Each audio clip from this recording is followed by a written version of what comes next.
This is the view from my apartment in Siem Reap, Cambodia. And there's my neighbours. They live on a rented block of land. There's 3 houses down there and they pay $10 a month for rent. And they come out every morning and wave and say hello and be friendly. And the other day we had torrential rain and I looked down and I closed my windows, closed my door. I'm safe and secure in my apartment, and I'd seen the family down there, water coming through their roof. They were hiding under the central kitchen area here. And we decided to get Peep and go over and find out what their story was. And today we've got some tarps thanks to our Heart of Gold Club. The funds from that have let us buy some tarps so we can secure the roofs of the family's house. This is where they live. There's the kids having breakfast. Hello kids. Say smile. So this house here, there's 8 people living inside. There's Tom up on the roof securing the tarps. It's got 8 people live inside here. A dirt floor. It's got very basic. That plastic inside. Stop the rain coming in. Wasn't really doing much good. So jump out of that. There's the kitchen. Living very basic. Family's very poor. They're also going to go into our food program. So now that'll increase to 60 families. And we'll give them some staples to help them get through the month. And we'll also get them into our workshop. And maybe educate them a bit on cleaning up and just sustainability around the house. We've got Tan and Tom up on the roof of the house, putting the tarps on to stop the rain coming in, to keep the family's house a bit dry for them.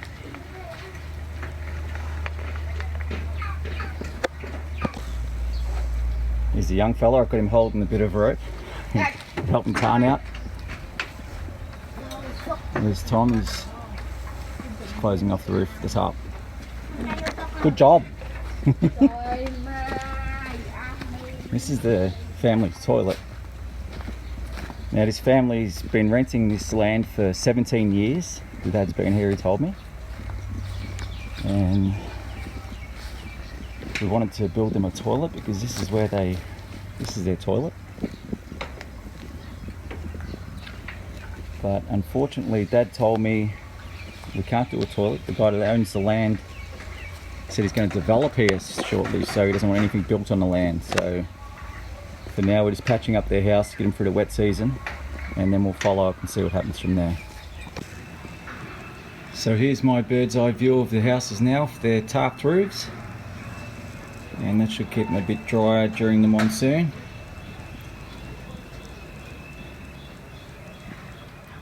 So you may have noticed when we first set about doing these houses, there was 3 houses to do.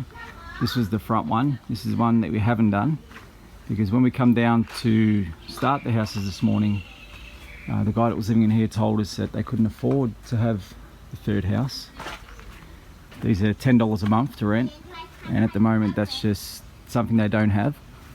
So there was 5 people originally living in this house, 3 people living in the house at the back. This was the expensive one. This was $12.50 a month, so this was the prime real estate. So he's since moved in with the rest of his family in the second one at the back here, so there's 8 of them living in here now. So we've just covered the 2 over, and we're just gonna, as I said before, monitor the family and see what happens from here, see how long they get to stay on the block of land, and see how we can help them going forward.